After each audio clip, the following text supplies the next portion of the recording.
Kick off the weekend, all right? It's the Growler Friday show. It's Who Dey Light.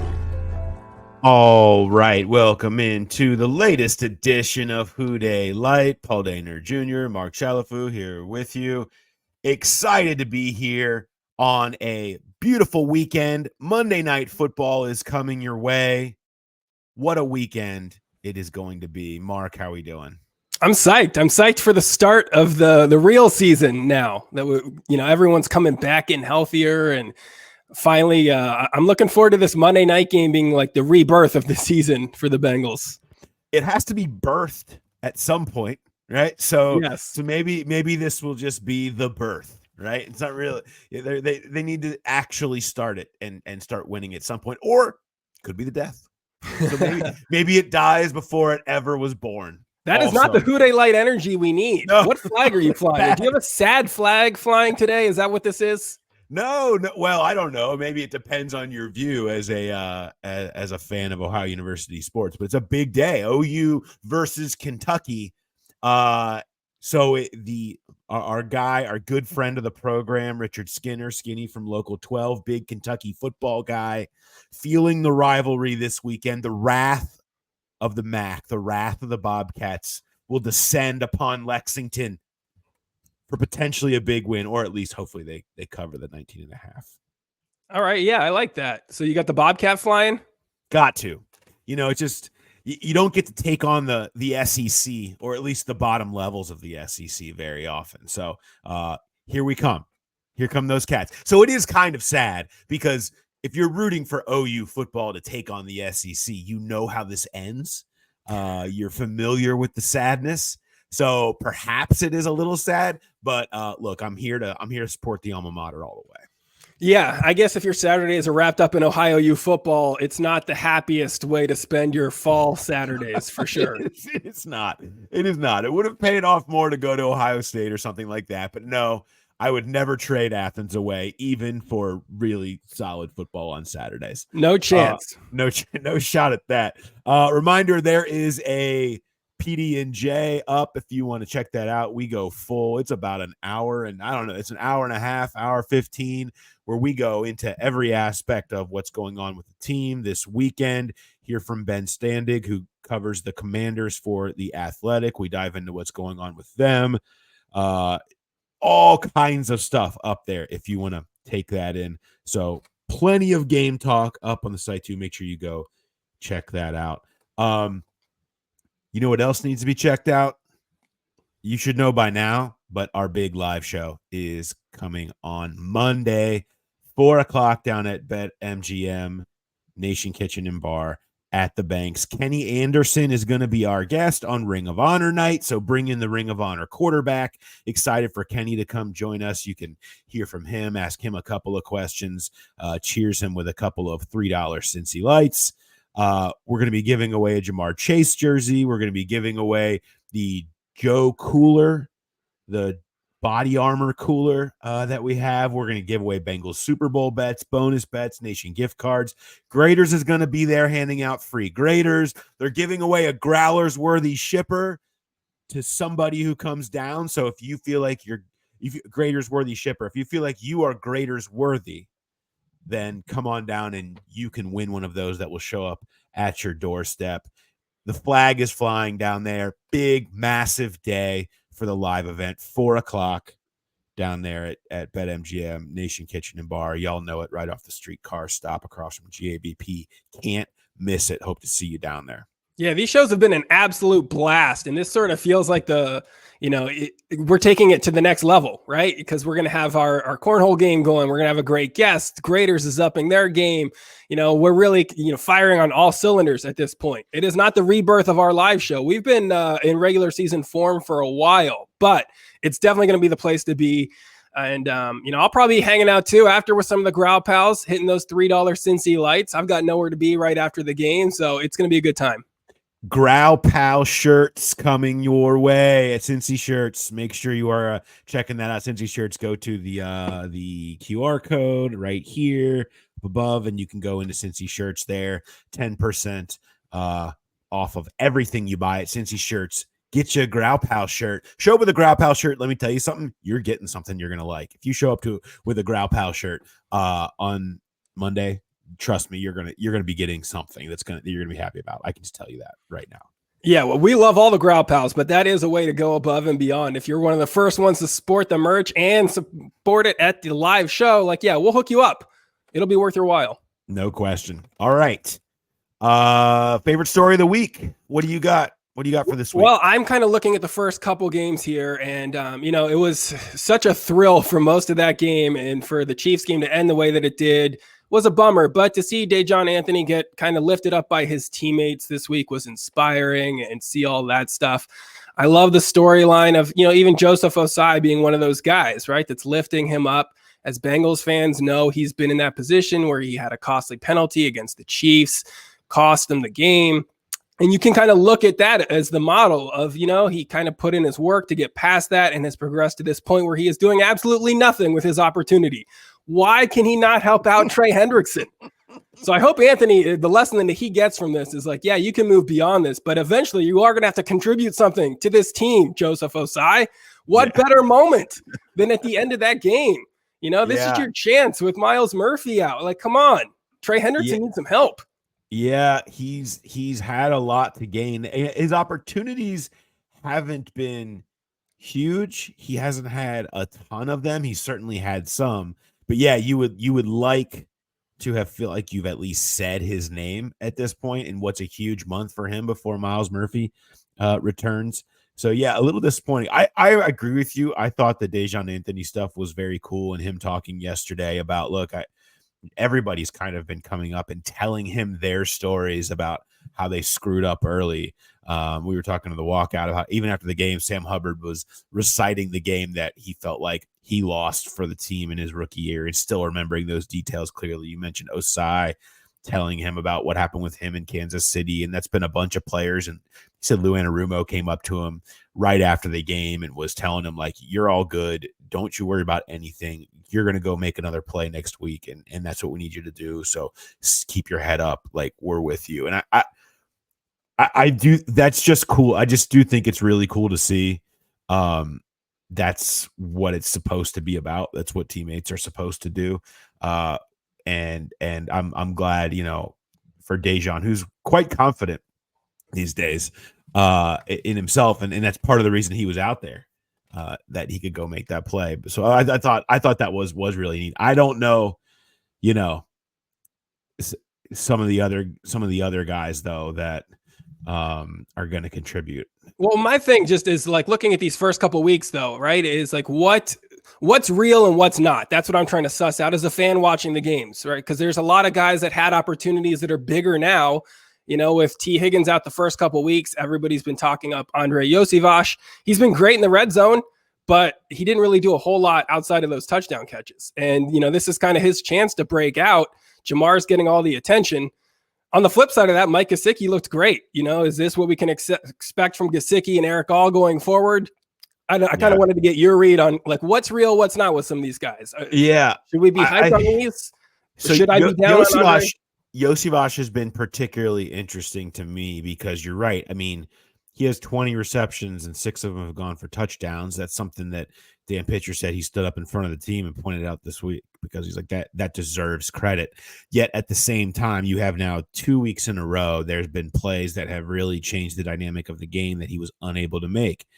And that it's been clear that that's on him. I mean, the 4th down against New England that he wasn't able to convert, everybody that you talked to with that said, look, he's got to be able to get a yard there. You've got to be able to make a play. There's no reason you shouldn't be able to.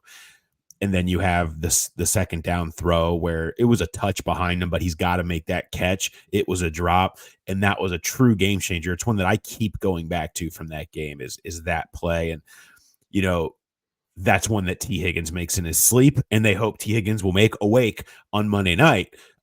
But that's the difference. That's a drop off. They need less of that. You need to add him being a bigger contributor and not having those big time mistakes to what he is doing in the red zone. I do think the opportunity will grow because once T and Jamar are out there, there will be one-on-ones galore for him to go win and make plays with, and he's going to need to do that. But with him, like, it's been highs and lows. It's been solid, but it hasn't been the level they kind of needed to be and that you expect it to be. But they also are used to seeing it at a pretty high level with Higgins and Chase in particular. I am worried about Kappa.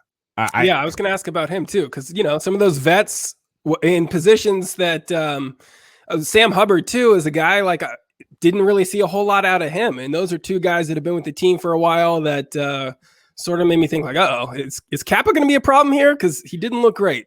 Yeah, it's weird. I mean, he didn't have the greatest of camps where he had a few days where he was showing up, getting beat consistently or beat by BJ Hill or whatever. I mean, that was happening, and it kind of made you're not really quite used to that. He's usually kind of one of the solid members up front, and now you've seen a couple of games here where there's been some rough moments. So I'm definitely keeping an eye on that as that goes forward, but I don't know that they have a better option. I mean, you're talking about Cody Ford, or maybe you're going to Jackson Kirkland or something like that. I mean, I think you're just hoping that you're trying to get another year here out of Kappa and hope that he can straighten out to the level that he's played at since he's been here, which is, I think, the expectation that they all have. So we'll see. I mean, it needs to be better than it has been. And the same for Hubbard, who said he felt like he played a lot better. I think he was really feeling that missed training camp in the opener. At least that was the conversation about why there were some struggles there, and felt like he was a lot more effective. Again, there's a lot of leash there on both of those guys. I mean, they've earned the right to be in those spots. They bring a ton to the team. I mean, Hubbard is a core captain. That's not going to change. There's different ways you can use him, and they kicked him inside last time when they had the defensive line trouble, and that is probably a part of his future there this year at some point. But for right now, I don't think I have as much worry about him as I do about what's going on with Alex Kappa. And you're right. I guess there's a lot of opportunity for both of those guys. There's not anybody beating down the door behind them. But what about if we're still staying with receivers? It can't get past, and we had an email about this from a listener, a Growl pal, that also can't get past that image of Trent Irwin letting that pass just bounce off his helmet. With Higgins coming back into the mix, with Yoshi Vosh hopefully taking that extra leap too, is Trent Irwin a guy we're not going to see much of going forward, you think? Or do you think that he's a guy that's still going to make his presence known this season? I don't think he's going to make his presence known. I think he's going to be inactive. I think that what you've seen from Jermaine Burton, and we get again Joe Burrow yesterday talking up Jermaine Burton and how he has really grown. The word exponentially was used, grown exponentially over the last couple of weeks, which is to say, the expectations were pretty low originally, and now he seems to have come alive. So with his role, being carved out little by little, we know what's going on with the tight ends. That position is going to continue to be utilized. The return of T. Higgins, Charlie Jones has a role. I don't see Irwin's not going to be up over Jones, especially since Jones is the punt returner on top of everything else. There's no more room at the end, and this has been kind of a disastrous couple of weeks for Trent Irwin, and really after a camp that wasn't super either. It feels like he goes to the back of the line there, and so unless he's called upon due to injury, I don't think we're going to see much of Trent Irwin here in the near future. It's been a tough couple of weeks for him and his spot on the team. Oh, that's good to know. Good little vibes assessment on different players here. What was your favorite story of the week? It's sort of a vibes assessment a little bit. I still kind of laugh the video that went around of Brian Callahan in Tennessee. What the F are you doing at Will Levis after his crazy? And the point being, like, imagine going from Joe Burrow to whatever Will Levis is doing right now. Yeah, that's not fun. So if you want to know what it's like to become a head coach in the NFL, there's an insight of, remember that, like, when you have a guy who's just always making the right decision. And I feel like that gets lost a little bit in the Burrow conversation is, when you watch games around the league, there's so much bad decision making that causes so many problems. And you watch Burrow against Kansas City, and I saw people kind of saying, he was good, he wasn't great, it was okay, certainly we've seen greater games from Joe Burrow. It wasn't the greatest game he's ever played, but just the pure decision making that always keeps you in a position to win. And now people talk about Paul, the fumble. What the hell are you talking about? Blew the game. Granted, there's no history there of him fumbling. Fumbles happen. Fumble tends to be fumble luck. I feel like it's a little more tougher to predict and random. So I'm not going to go there on that. But in general, in terms of throwing the ball, like he just makes so many good decisions. He's not doing anything that resembles what Will Levis was doing. and he'll keep you in position to win, and that's part of what makes him great. And I think that's part of what has kept the mood pretty high at the stadium. This is the most optimistic, positive 0-2 you'll ever see. Like there is just good feelings. Everybody feels, I mean, even Burrow's like, look, we're in a fine place. This is things. It feels like they're 1-1 or 2-0. It honestly feels today like they won Sunday. And that was kind of I think the feeling that was my main takeaway from that game in general. And they just feel like they're in a great place, which is now that changes immediately if they lose to Washington. But I think they feel like they're in a really good place to take off now. And they got everything kind of straightened out the way that they want to. And so that starts with Burrow saying the right things, setting that, day to day, put in the work. Let's just get better every day. Don't worry about the big picture. Been here before. That you get from him that steadies the ship and keeps everybody feeling good. That's another part of kind of the draw of what makes him really solid as a leader and as your quarterback. That's good. We need those vibes checks now because I know that's been really called into focus. So they're absolutely the fact that they are good heading into this huge game is important because it could go the other way. When you have a close loss like that, a rookie makes a costly mistake. You've got a star receiver that's frustrated and had the penalty and getting doubled on every snap. So, you could easily have other teams where those emotions boil over and that kind of divides a locker room, and having Burrow kind of set those vibes, that's big for this team. Yeah, absolutely. All right, I want to give you my top 3 favorite game day tweets that you fired off. They weren't as unhinged this week. It was a little bit more enjoyable watch. Yeah, they weren't quite as unhinged, but still some good ones in there. I'm going to start number 3 as I count down.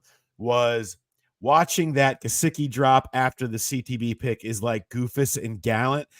I gotta just appreciate you going to Goofus and Gallant on me. You know what I mean? I did. It made me I had to go refresh myself with a highlights magazine, just to check back in on that. And I appreciated you taking us up. Maybe a lot of people back to their childhood with that one.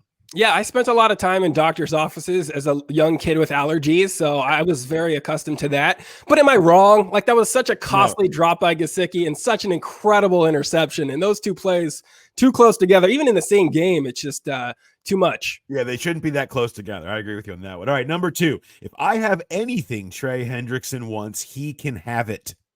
Stands. That's it. Then that's kind of in life, right? Like that's just in general. Like here, take whatever it is that you need because you are a absolute maniac. Yeah, and it really kind of calls into focus too how little help he's getting from elsewhere on the defensive line when he's rushing the passer, and they can just send 3 guys at him.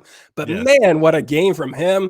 And if he wants to take over this show for a week and co-host it, if that's what he wants as his reward, or whatever it's going to take just to keep Trey playing at that level, he can have it because he's the reason that the Bengals should have won that game because he just wrecked them in a way that you didn't see Chris Jones wrecking the game at quite that level the other way. And those are both 2 star defensive players. And man, he was good. The Bengals don't feel the same as you, by the way, in that regard. Yeah, that's true. If the Bengals have anything to trainers because once he cannot have it, apparently, which includes any more money. All right, Crazy. Number 1.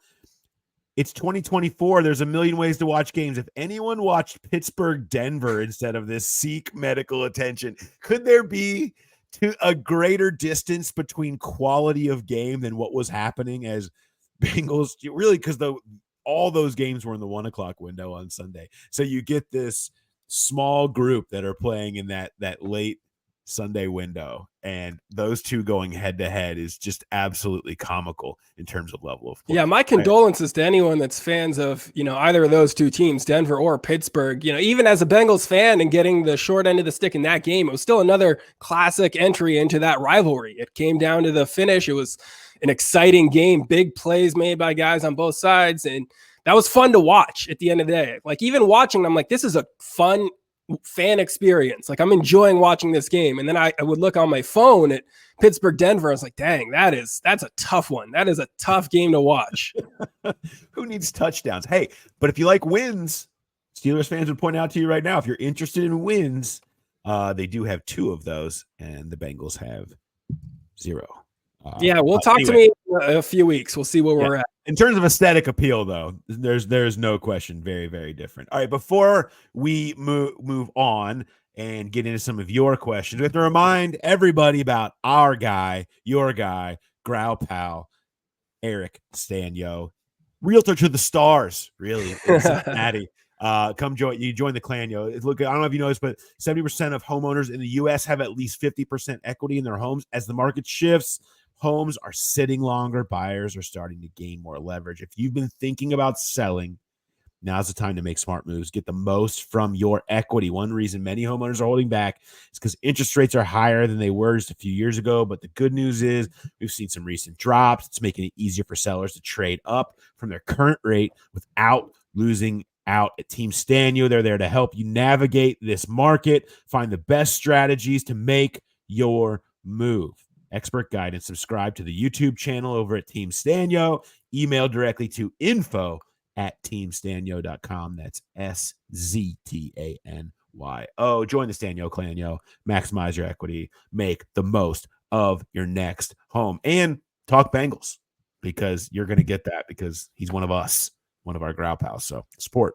Yeah, keep it in the family. That's what I've always said. And also, if you are a Growl Pal that's trying to buy or sell a home and you're going to call him up, at least use him. I know that we might have had a Growl Pal or two that's called for his expertise and been giving him the old standard, hey, my aunt is a realtor, so I'm going to have her handle this. But what would you do about XYZ? And, he's a good guy, so he helps out everybody. But give him your business. He knows what he's doing. Absolutely does. All right. Do you have any business to give me in terms of questions? I do. We've got some great ones from the Growl Pals. You can send them to the growlerpodcast@gmail.com. And we even got a couple good ones that we're going to hold on to for next week. But our first one is staying in Trey Hendrickson world. This is from Matthew. He says, like most fans, it brings me great joy to watch Trey wreck games. He's an absolute menace out there and deserves all the praise he gets. Maybe more, definitely more. Does Paul have any funny Trey interactions or insights from behind the scenes that he can share with the Growl Pals? Because he noticed that Trey doesn't really talk much to the media. Yes. I'll say this. I mean, Trey is his own person, right? Like you're right. He doesn't really talk to the media. He's not really very much interested in that. Now, after a game like on Sunday, he'll happily come up and talk, and he is very faith driven. He opens every interview by thanking his Lord and Savior, and that is how everything starts. So that's a big part of his personality too, which is funny because he's kind of, he's not the raging menace. He's not blackout Trey off the field, but he does. When he goes out there, you can tell, like the old cliche about he flips a switch when he goes between the lines. Like, he just turns the lights off. Like, it's just, that's where blackout Trey come from. I believe that's a Jesse Bates coined that back in the 2021 season, where that's not who he is off the field, but he's also, he's not out yucking it up. He's not a big, like, joking around with everybody type of guy. He's about his business. And at least from what we see at all. And he practices like a maniac as well, which I always go back to the fact that he fought Orlando Brown the first day they practiced against each other. I mean, a literal fight with people getting ripped across the neck and all kinds of stuff. And that kind of tells you all you need to know, where people are just kind of taken aback by the way that he practices, because he practices the same way he sort of plays. And so, but yeah, I mean, he's not some crazed lunatic, but he's also not, out and just talking up everybody. He's just kind of that dude in the corner that you just feel he's just simmering. He's just kind of simmering until it's time to go play the games and let it loose. I love a great interview and a good quote just as much as the next guy. But if you want to save it for on the field, if that's how you're going to play, I'm fine if you're going to save it and use it that way. And, like Matthew's right, you don't really hear a ton about him, and for the reasons you kind of went into, which is kind of why it made that whole like trade demand in the offseason seem like it came out of nowhere, where he's a guy that's always said good things about being part of this team. And then was like, hey, I want more money. And then it kind of went away just as quick. Yeah, I mean, I think that he's probably impulsive. Maybe would be part of it. I mean, you get caught up in stuff and things get fired off, and I think he plays that way, like when he's impulsive on the field. I mean, just chasing down officials with fingers pointed about I need to be getting holding calls or pointing up. It's like every single game You're going to get him talking to an official and pointing up to the scoreboard about how many times you feel like he's getting held or actually choked out as he runs past somebody. So I mean, he's a loose cannon. He's a loose cannon. There's no question about that. And but for the most part, he's not quite the total maniac I think that he comes across as when he's on the field. Well, my offer still stands. If I have anything he wants, including my Stanio hat, he can have it. Keep him happy, keep him here. Our next question is from another Paul. He says, this week, this past game, the 2022 AFC Championship, the Super Bowl, the Bengals have had the ball with a chance to either ice the game or drive for a winning score on multiple occasions. So he wants you to run, pass, or boot why they haven't. Is it because while Burrow is elite, he can't get it done with all that pressure on him? Or is it the offensive line? Most of the above scenarios and many others on 3rd and 4th down have ended in sacks. Or is it conservative play calling? And he calls out the punt against the end of the Patriots game as being particularly cowardly. How would you run, pass, boot those reasons as why they can't close out some of those big games? Yeah, you know what? This is a great opportunity to remind you that you can read all about this concept. I wrote about it before last season about the concept of clutch drives in the biggest moments. And how they, the last few drives that you mentioned, Super Bowl, AFC Championship. And I sat down and watched all of them with Brian Callahan and Zach Taylor. And we went through all of those drives and talked through every single one and some of the scenarios and what played out and what's different in those moments versus other ones and how Burrow reacts. And a lot of what came of that was, first of all, you're going back to times where the team was very different. If you're going back into the 2021 season, you talk about the Super Bowl, the offensive line, I mean, is not employed anymore. All of them. So it's a little bit of a different game. And I would say, those stand out because of the losses. But if you look at the wins, let's talk about the wins over the Chiefs.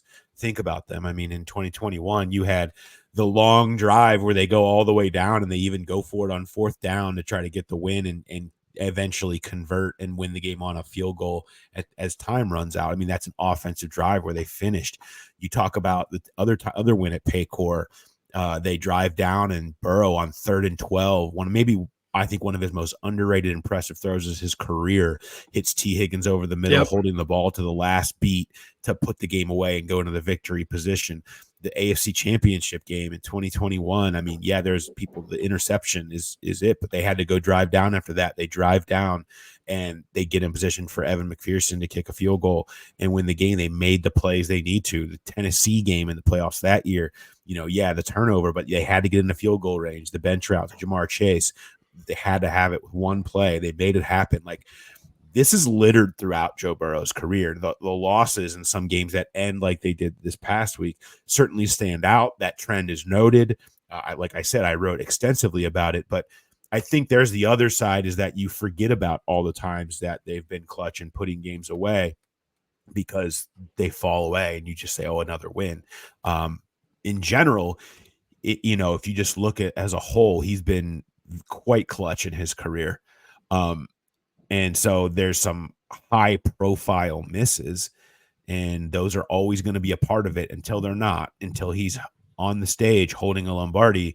Those high profile failures that, and some of the ones that you mentioned are going to be part of this conversation. But I certainly wouldn't sit there and hold it against Burrow. I think a lot of it ends up being circumstantial, and I don't know if conservative play calling. I think they tend to go with their staple calls and what works the best. And a lot of times it does, but you're not going to hit 100%. And, you'd like to see them finish better there, but I don't know that you're going to say it's one thing. It's play calling. It's the offensive line. It's that. I just think they've just been in situations down there where it just hasn't worked out all the time, but a lot of times it has. So we're going to move into a happier topic now.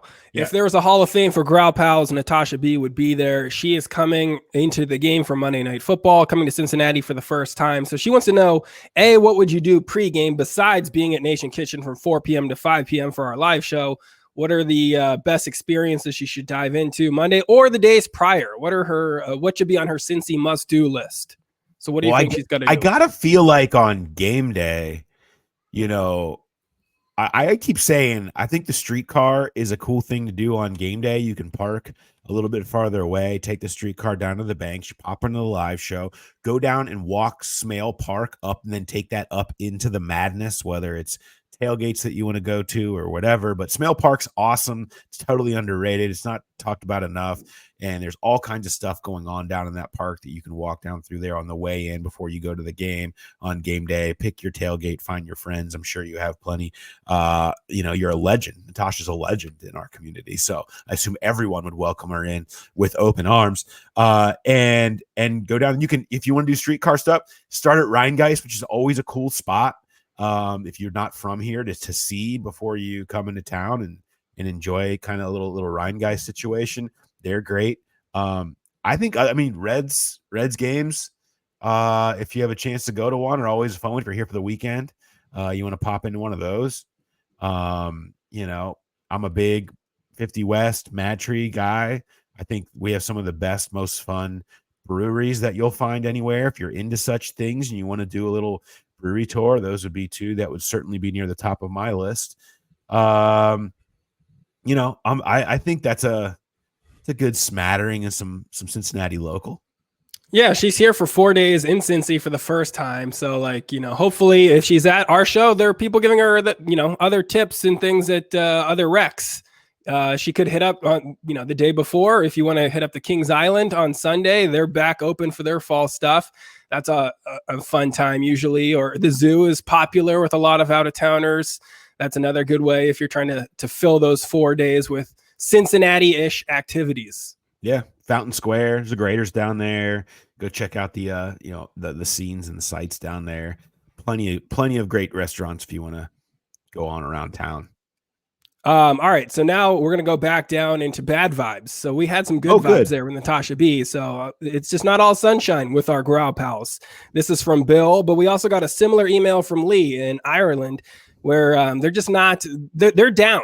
You said that Burrow kept the team vibes good after the loss, and it felt like a 1-1 team, and people weren't panicking. Some of our Growl Pals don't feel the same. Both of these guys, both Bill and Lee, were kind of really depressed after that game. He's in a darker place than he said he was, even after the loss to the Patriots, which is incredible.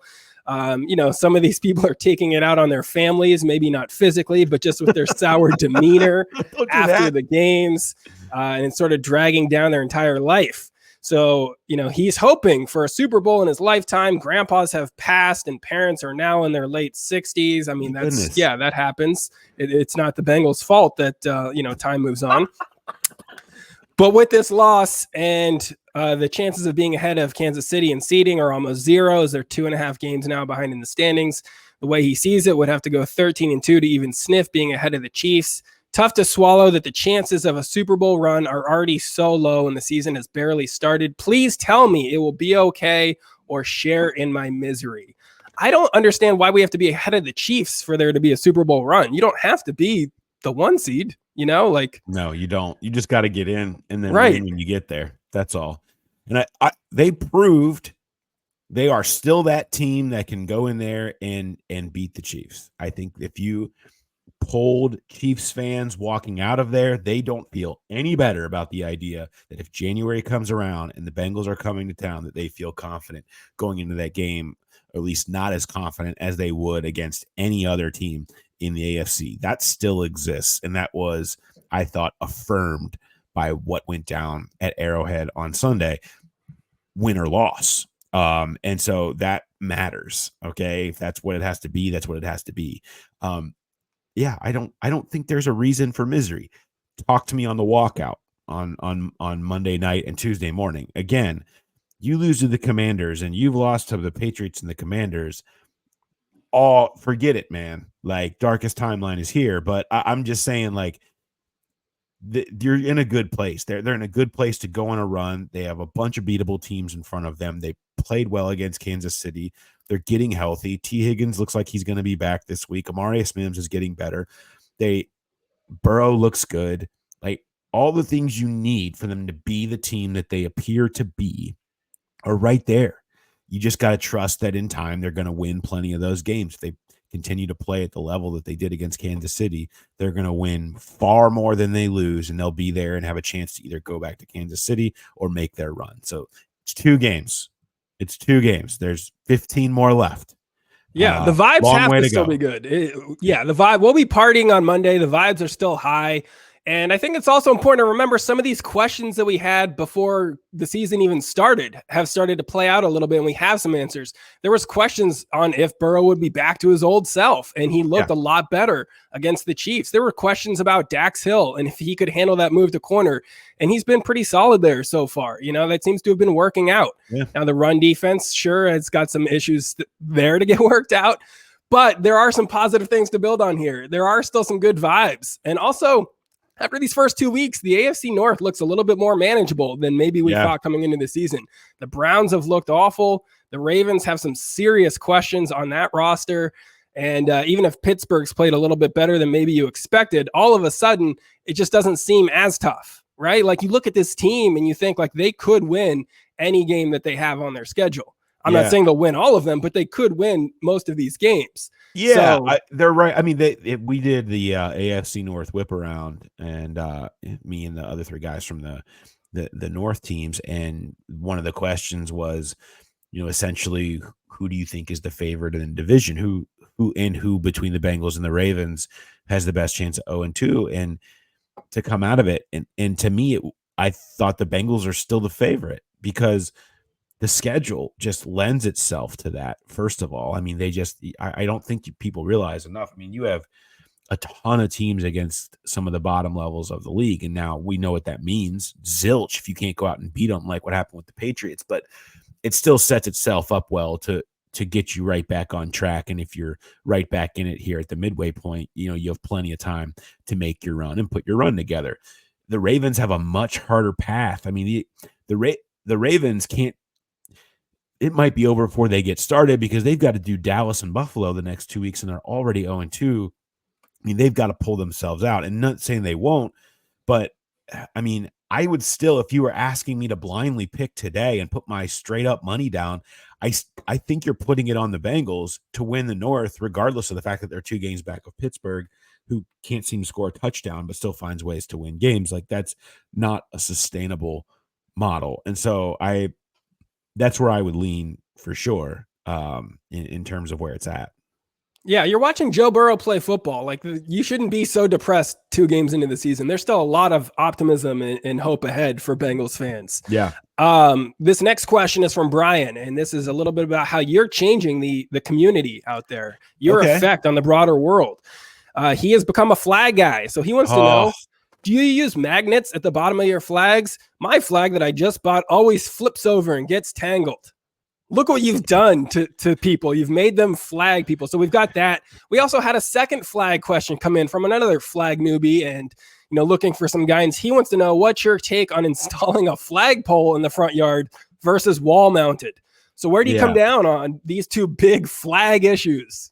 Well, there's always the hopes of having a giant pole in your front yard and be able to raise the flag every morning as sort of a ceremony of sorts. I appreciate that. It depends on your yard. It depends on your positioning. I don't want to get into the details without seeing each individual yard. I mean, you don't want a flagpole in a small yard. It's too much, right? But if you have a big yard, flagpole is something that could be a nice touch in some open space. So I appreciate that. I like a wall mount. I've got a wall mount. It's positioned just right for the side of the street, so that you can accomplish your goals of letting your flag fly and be seen for everyone to know what you're talking about, no matter what. That said, get your magnets out of here. Like, no one's using magnets, okay? Get a proper pole that will rotate, okay? And then you have to have grommets that you can put it through so when it does start spinning, the pole spins with it and you don't get some of the rotation. Look, go to Flags USA, talk to them. They'll talk you through the pole situation. It's not a tough one, but a good pole that can rotate a little bit, some grommets that you put through, and you're in a good place, and the wind doesn't own you. You own it. That might be my favorite quote from the show. Yeah. You don't own the, yeah, that's great. Did you ever think you'd be in this spot in life where you're just giving out flag advice to people in the community?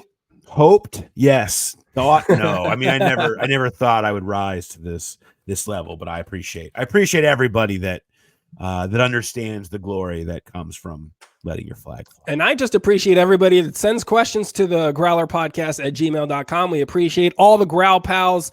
Keep doing that. Keep leaving positive reviews for the show, wherever you listen to podcasts. All that stuff helps a podcast.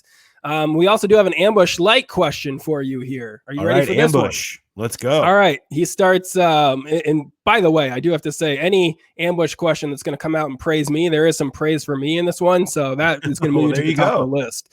But he says, Paul, I love what you've done with the pod. He said that, blah, blah, blah, all the stuff about you. It's good. He loves it. Fantastic. Great call taking a chance with Mark. What an incredible transformative addition. Love what you guys are doing. Keep it up.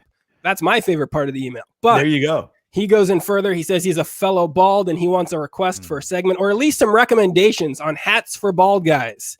Ooh. Those that aren't bald don't know that how bad normal ball caps are for bald guys. They don't sit right. They induce what seems like gallons of sweats, but they are more necessary for ball guys due to sun exposure. Do you have any go-to styles or brands of ball caps? Or maybe you could partner with Teddy K or Cincy Shirts for a Growler branded hat for ball guys. Ooh, wow. Bald hat. That's, you know what? The sweating is an issue. There's no question. And the sweat stains that come along with that on a hot day, like it's hard to contain. Now, I think most people, again, I've not lived a ton of hair life as a grown man where I can attest to the sweat stains on the hat. If you have hair, maybe you can a little bit more for me, but I know for me, you do get a lot of issues with the sweat getting into there. So there are some products they make that you can get inside of your cap that sort of soaks in the sweat so it doesn't soak into your hat. If you're interested in that, I can direct you in the right direction there. I don't know as far as brands go. I'm just kind of usually just wearing whatever. I like to support some local places. So I have some of my favorite places around town. I got 50 West hat, my good friends at Lucius Q who crush it over there. I've got a hat, one of their hats. I've got some random hats from places that I've been. Stuff from Reds games. You get your Reds hats, whatever. I mean, the Stanio hat, of course. I don't know that you need a special brand. I just think you got to be aware of trying to keep your sweat stains cleaned. Well, that was a fun ambush question. We'll always take those. I enjoyed just you as this lifestyle coach, which is how this podcast has shifted. I don't want anyone to follow my lifestyle lead. So maybe I'm taking people down the wrong path. I'm just telling you what I know. We will take all the ambush light questions, the growler podcast at gmail.com. I just like that we had one that was a little bit more positive this week and not like you trying to name the coworkers you like the least or other people on the beat you would like to see lose a fist fight or any of these other things that put you in kind of a tough spot. Yeah. So anything that's a fun question is better than Paul, list the top 3 things you don't like about your wife. And yeah, people have been oddly drawn to some sort of violence or direct confrontations with people close to me. I'm not sure why that's been. Ambush light is kind of turned into let's get Paul canceled. Let's get him on the record with something. Paul, what's your take on Israel, Gaza? Like they just want you to get out there and say something outrageous. I do. It's not outrageous, but I do want to remind everybody about the Growler Bet. Jay and I went into it on PD&J, but the Growler Bet is up for Monday's game. You can send your submissions to the Growler podcast at gmail.com. If you get it right, we'll have a tab for you at one of our live shows or some other negotiation that we can figure out of equal value if you're not going to be able to make it down. But this week, It is Jamar Chase receiving yards. Jamar Chase receiving yards. So if you can get that submission into us, obviously before kickoff. Also, you can send it to it on Twitter. Make sure you use the hashtag Bengals Growler Bet so we can find it. And try to put Growler in the email header too. If you do, it makes it a little easier to go through them and find all of them. As always, send that in. If you get it right, some drinks could be yours for free. So send those in, and if you get it right, we'll give it to you. Unbelievable that no one won last week. I am like blown away by it. It was 40 was the air yards on the Jermaine Burton longest air yard completion. Right in the sweet spot of where you would have thought it would be. Tons of answers, all right in that area. 38, 39, 41, 42. Nobody with the nice round number of 40. They were scared by it. Scared away by the 40. Amazing. And I appreciate the people that tried to go even higher. We had a 69, and it's like, oh, I see what you're trying to do here. This isn't a Hail Mary. You're just going with a funny guess. I like that, sure. But the fact that we had so many guesses and not a single person came up with it, it's a little bit of a bummer. So we'll see how it goes this week. Absolutely.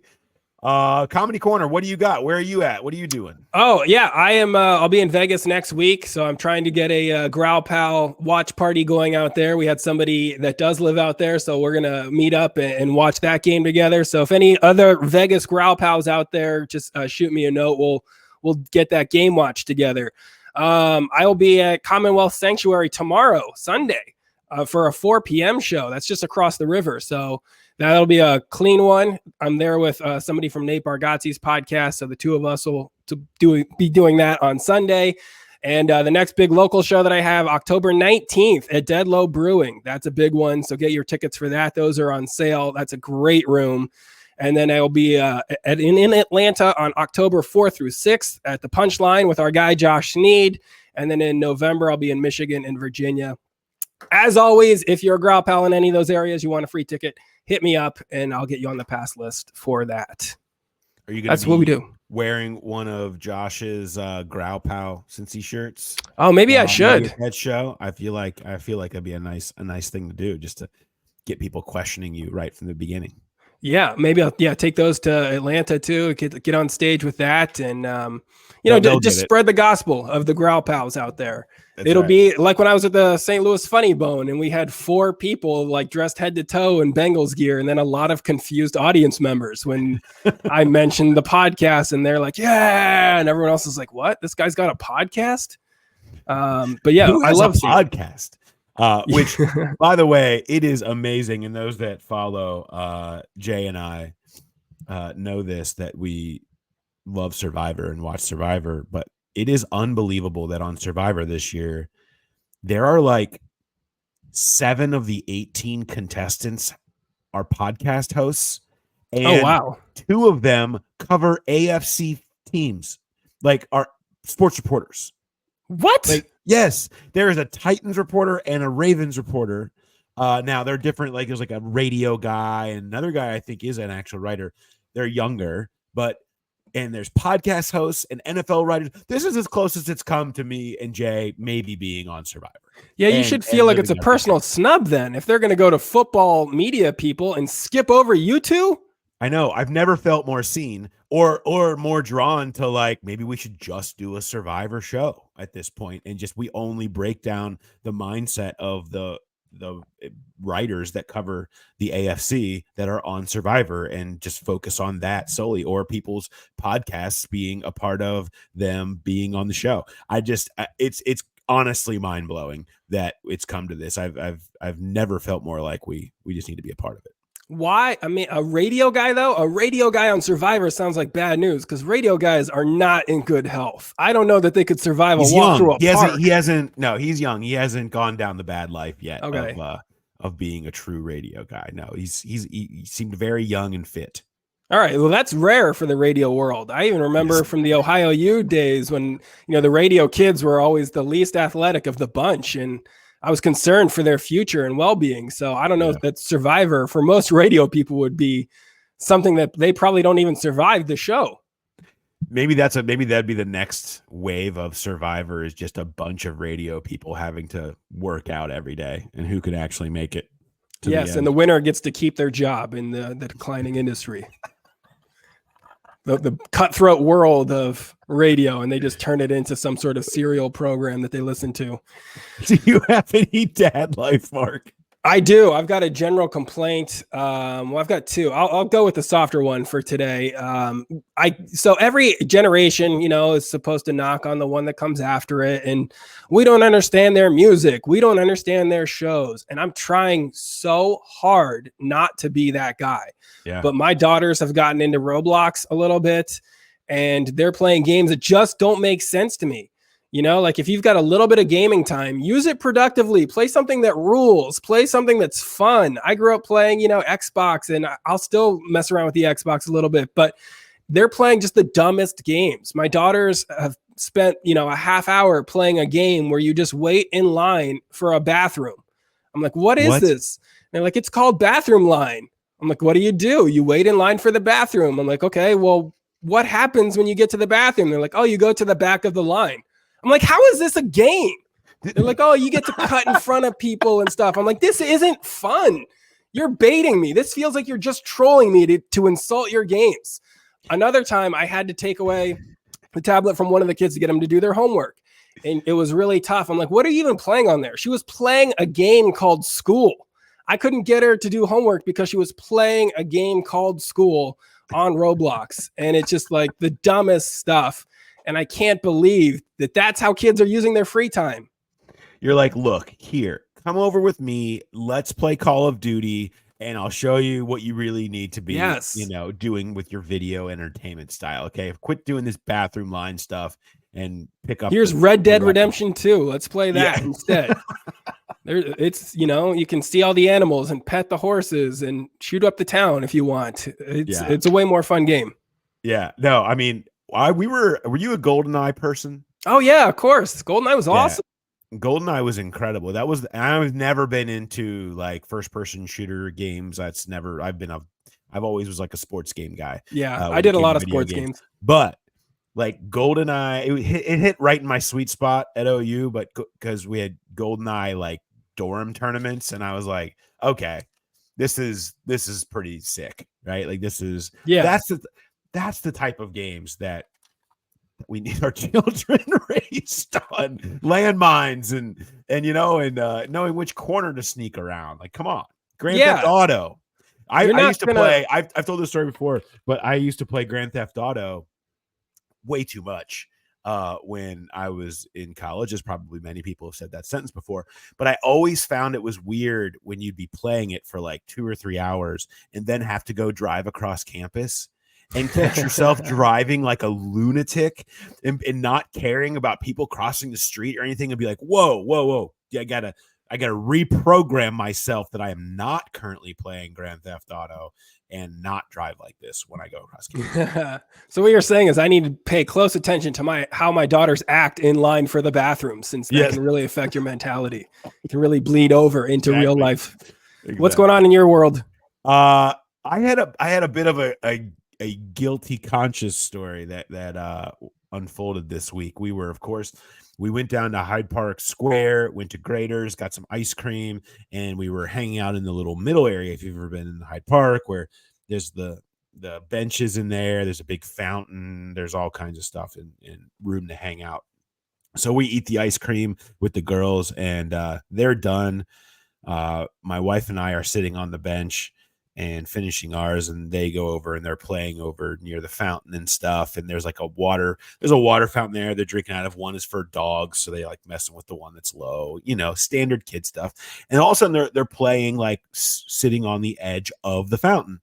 And I thought to myself as I was sitting there from across the way looking, I'd be like, man, wouldn't it be funny if she just fell in the fountain right now? Like, I thought that to myself, like, that'd be really funny and that'd be great. And I went back to talking to my wife, and next thing I know, we just hear a scream from across the park.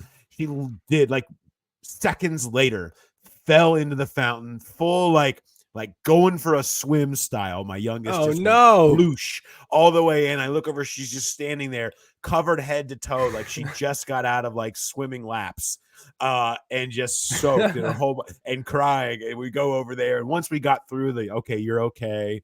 And, my daughter's like, open your mouth. Let's see if you still have your teeth. I'm like, you are not helping right now. Okay? That is not where we need to go with this. And she was fine. Everything was good. She was just scared. And then once she realized that, and that she could then have the opportunity to, you're probably gonna have to ride naked in the car on the way home, or at least take your dress off and your shoes and socks off. She was very excited and had a blast. But I had guilt. Like, I sort of wished that thing to happen. And now in retrospect, I understand that, like, hey, it was good. It was funny. It was exactly what I hoped it would be. But in the moment, it was kind of a chance that something bad could have happened. So I had a little bit of a guilty conscience over it at first, but now I feel better.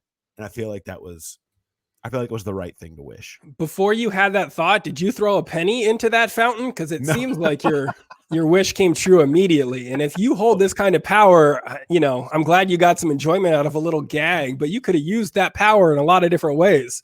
If all of a sudden the wishes are coming true. I'll be going back to that fountain and thinking thoughts very soon. I can tell you that much. They'll be bigger than that. I hope that someone falls in there. So if anyone else goes to the Hyde Park fountain and sees somebody fall in, look for Paul on the periphery. He might be behind a bush. He might be inside a storefront. Yeah. Just wishing for more people to get drenched in that fountain. It would be great. All right. Good stuff. Of course, live show, 4:00 Monday. We hope to see you there down at Nation Kitchen, BetMGM Sportsbook. Awesome venue. So much fun. We've had a blast at these shows, and this one is going to be the biggest, baddest, grandest that we've ever done.